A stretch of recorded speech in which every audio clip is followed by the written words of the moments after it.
ముఖ్యంగా నిఘా వ్యవస్థ నీరు గారిపోయిందా, మీకు కాన్ రాలేదా, ఎందుకుని గాయపరిచినటువంటి వ్యక్తిని అదుపులోకి తీసుకోలేకపోయారు?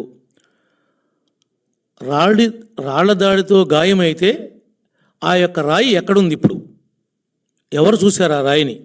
దాన్ని ఎక్కడ పెట్టారు? ఈ విషయాలన్నింటినీ కూడా స్పష్టం చేయాల్సినటువంటి అవసరం, రాష్ట్ర ప్రజానీకానికి తెలియపరచాల్సినటువంటి అవసరం మీ మీద ఉంది.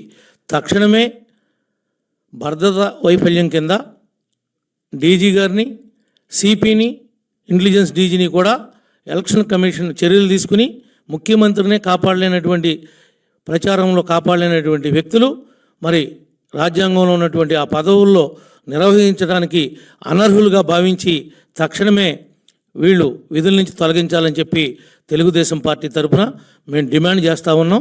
నిజంగా ముఖ్యమంత్రి గారికి గాయం తగిలుంటే మాకు కూడా గాయం తగిలినట్టుగానే మేము భావిస్తాం. వాళ్ళలాగా ఏదో గాయం తగిలింది, డ్రామాలు వేస్తున్నారని మేము చెప్పం.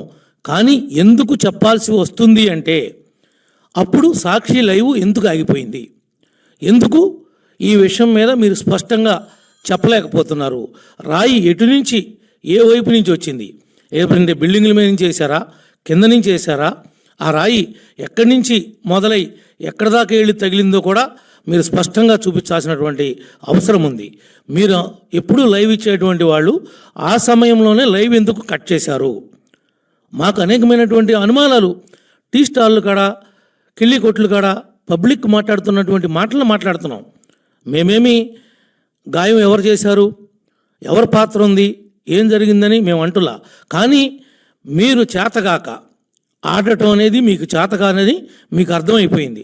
దీన్ని ఏదో రకంగా సింపతి కోసమే మీరు ఈ డ్రామా ఆడుతున్నారా అనేటువంటి అనుమానం పబ్లిక్లో వస్తూ ఉంది అని చెప్పి ఈ సందర్భంగా మీ దృష్టికి తీసుకొస్తా ఉన్నా.